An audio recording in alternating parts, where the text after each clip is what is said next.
Up until the 1890s, Silicon Valley was renowned for its fruit orchards, producing 30% of the world's supply of prunes. By the 1940s, it became home to many engineering and aerospace companies that finally led to it becoming a tech hub within the United States that would lead to several innovations and discoveries. Welcome to The Why in History. I am Ajay Kaur, and today we take a look at the origins, the turning points, and the key factors that led to Silicon Valley as it is today. The area known as Silicon Valley is part of Santa Clara Valley, which is situated just southeast of San Francisco in Northern California. Up until the 1890s, this valley was renowned for its fruit orchards, producing mostly cherries, pears, apricots, and plums. The plums were harvested, dried, and processed into prunes, and that led to it being responsible for 30% of the world's prune supply. The seeds of the modern-day Silicon Valley were planted in 1891 when railway tycoon Leland Stanford founded the Stanford University. Stanford University shot into prominence in 1909 with the development of the Audion tube, which was used to amplify a weak electric signal. This kicked off a local revolution in the electrical industry, as it was used in a huge variety of goods, from telephone services to radios to adding machines. But something was still missing. Though Stanford University was attracting a lot of research and development, the talented graduates were still not staying within the Santa Clara Valley. And to fix this problem, another prominent Stanford University figure, Frederick Terman, invested heavily in businesses that could base themselves in the area and employ the talented young graduates.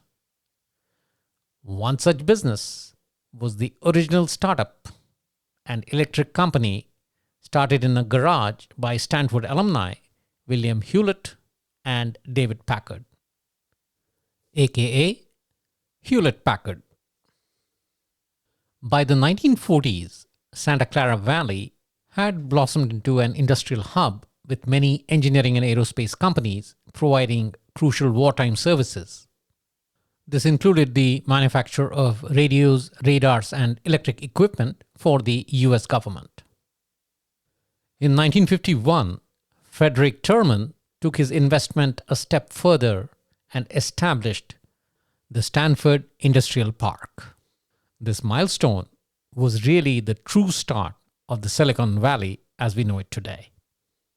The Stanford Industrial Park was a collaboration between Stanford University and the city of Palo Alto, and it had 660 acres dedicated to research labs, offices, and manufacturing facilities. William Shockley was one of the inventors of the point contact transistor in Bell Laboratories operated by AT&T. Unfortunately, Shockley was not named in the patent, and upset at this treatment, Shockley left AT&T and formed his own company, Shockley Semiconductors Laboratory.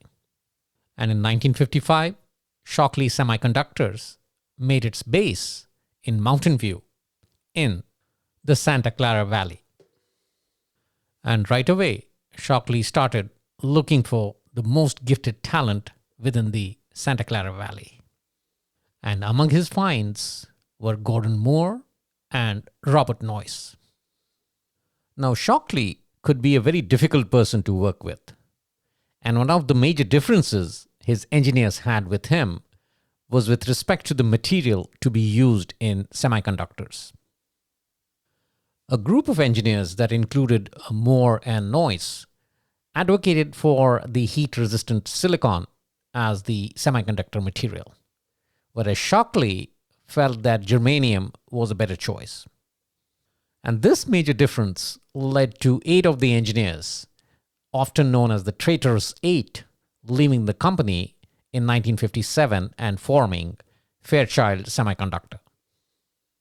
A year later, Robert Noyce and his team invented the integrated circuit, or the IC, which is also developed at the same time by Jack Kilby at Texas Instruments.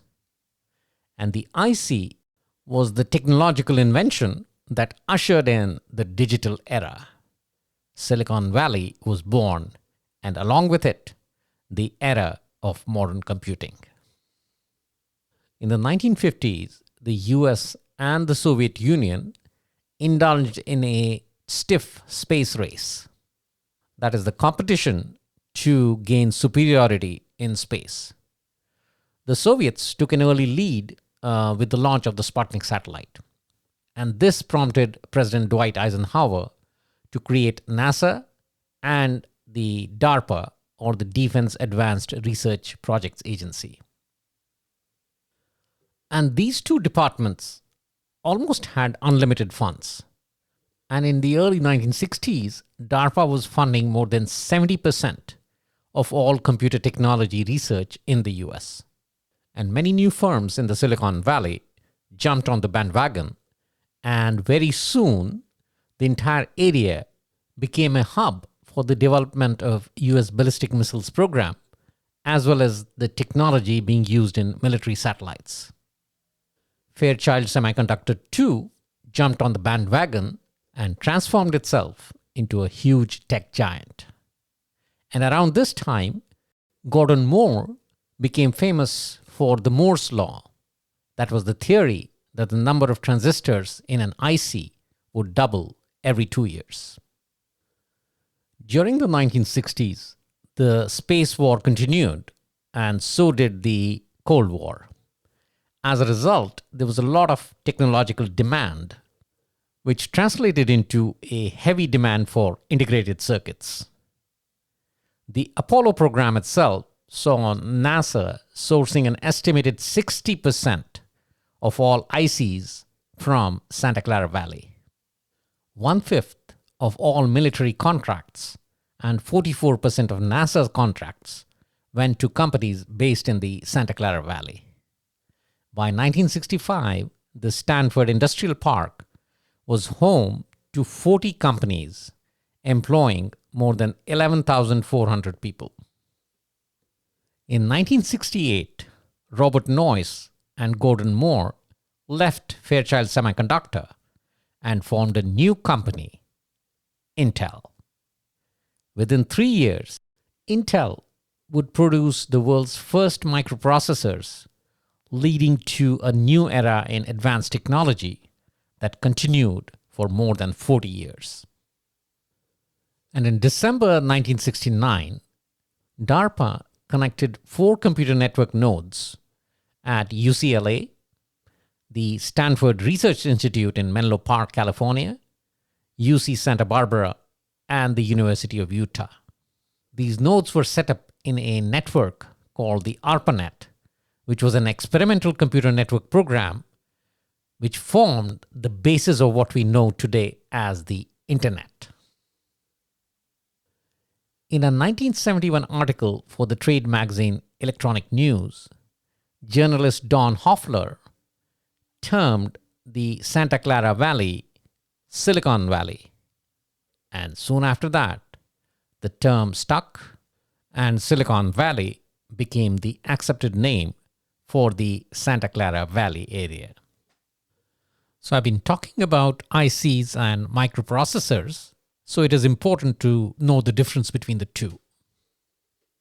The IC is a small electronic circuit which contains electronic components such as resistors, transistors, capacitors, etc., on a single chip of semiconductor material, usually silicon, and it can perform specific functions like amplification, switching, or signal processing.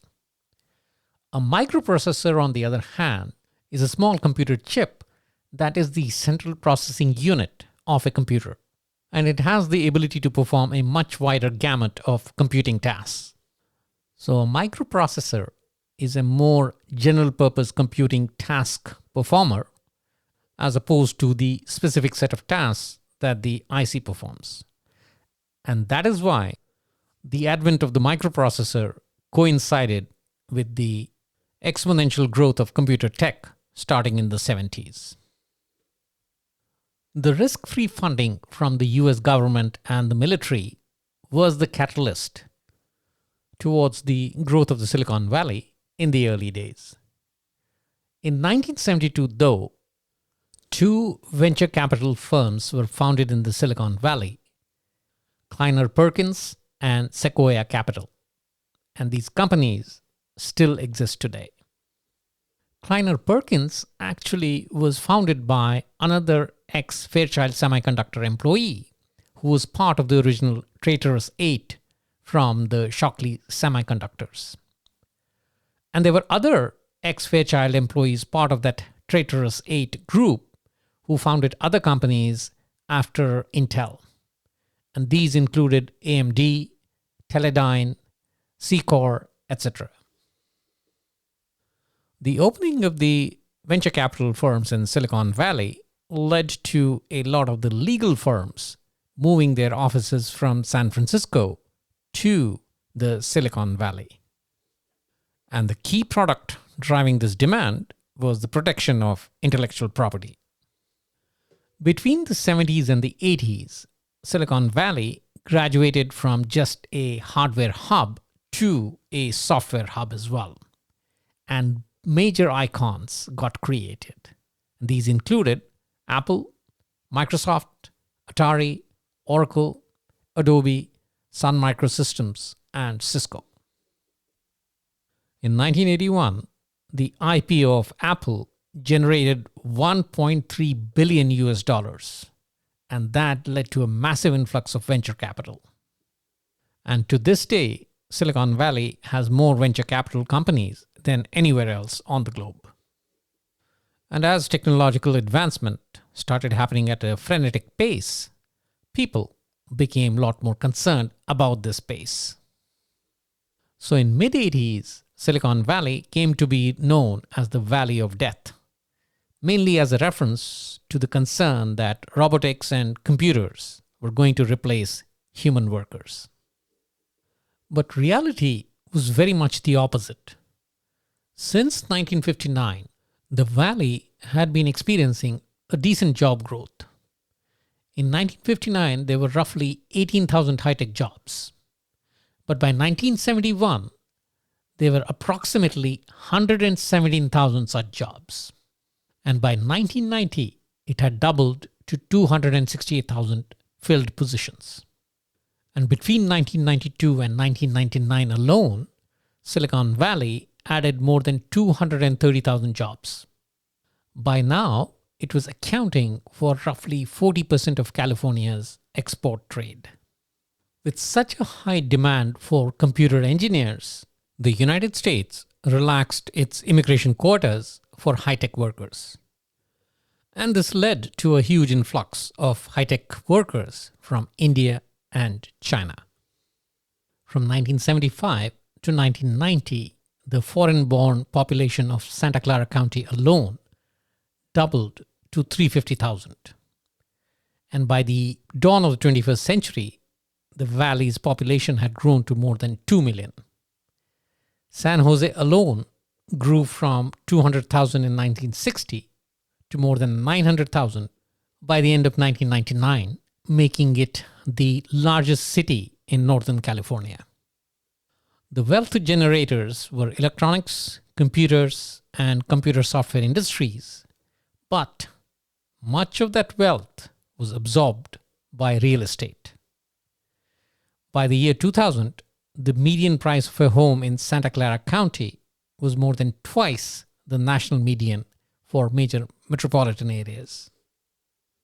While the 60s was essentially the era of the ICs and microprocessors in the Silicon Valley, the 70s and the 80s were mostly defined by software.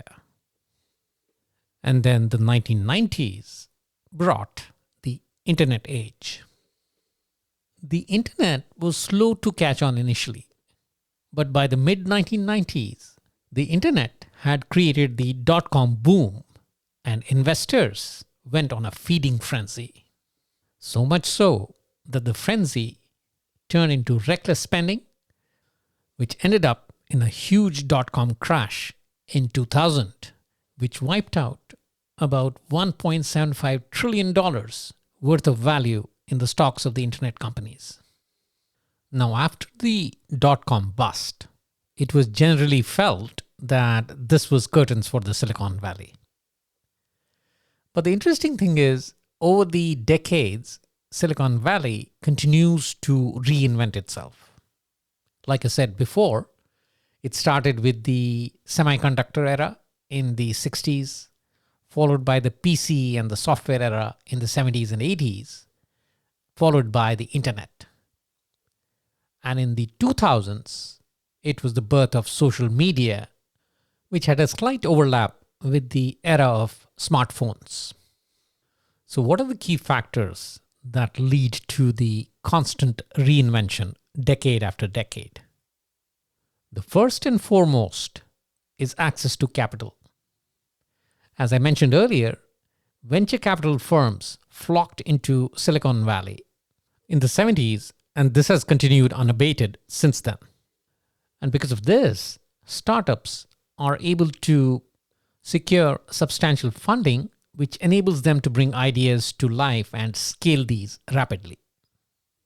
And what use could funding be without the presence of a large talent pool, both engineering and research? The presence of leading universities like Stanford and an influx of skilled tech professionals from all over the world have created a diverse and a very talented pool of tech individuals in the valley. So as soon as startups get the funding, they have an eager and available talent pool to pick from. The other very important and contributing factor is the network and the collaborative mindset within the valley. Events, meetups, conferences keep taking place throughout the valley, and professionals have ample opportunities to connect, collaborate, and exchange ideas. It is this networked community that facilitates a lot of the innovative ideas that have gone on to become hugely profitable enterprises. Apple's journey actually began in Steve Jobs' garage in 1976. Similarly, Larry Page and Sergey Brin were two PhD students at Stanford, and they started Google as a research project. But in August 1998, Sun Microsystems' co-founder, Andy Bestelheim, wrote a check for $100,000 for Larry and Sergey, and Google Inc. was officially born. But along with the booms and the busts, there also have been some massive scandals, including the biggest of them all, the Theranos scandal.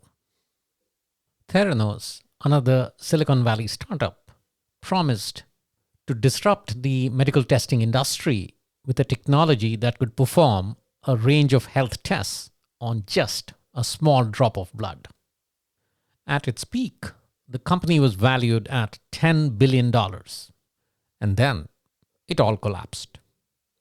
There was no such product which was able to do all that had been promised. Its founder, Elizabeth Holmes, was found guilty on 4 counts of conspiring to defraud investors. And many blamed the Theranos scandal on the fake it until you make it paradigm within the Silicon Valley. That is, hype your product over promise, so the investors keep pumping in the money and you hope that the product at some point will materialize. Such scandals have been a setback, but the innovation and the innovative spirit has continued unabated within the Silicon Valley. And its success is further validated by the fact that several countries across the globe have tried to set up their own versions of the Silicon Valley. These include Tel Aviv in Israel, Bengaluru in India, Lisbon in Portugal, and a few more cities. And it is on that note that we end this section of the program. On to the quiz section.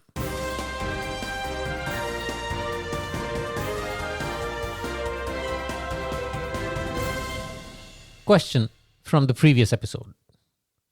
Who is considered to be the most influential Wall Street banker in history? It is generally believed that J.P. Morgan wielded enough wealth, influence, and power that he almost acted as America's central bank from time to time before the Federal Reserve. So the answer is C, J.P. Morgan. Question for the current episode. Among Silicon Valley firms, which company has had the most successful IPO of all time based on capital raised? Is it A, Apple, B, Google, C, Intel, or D, Meta or Facebook? Once again, among Silicon Valley firms, which company has had the most successful IPO of all time based on the capital raised? A, Apple, B, Google, C, Intel, or D, Meta or Facebook? The answer will be provided in the next episode.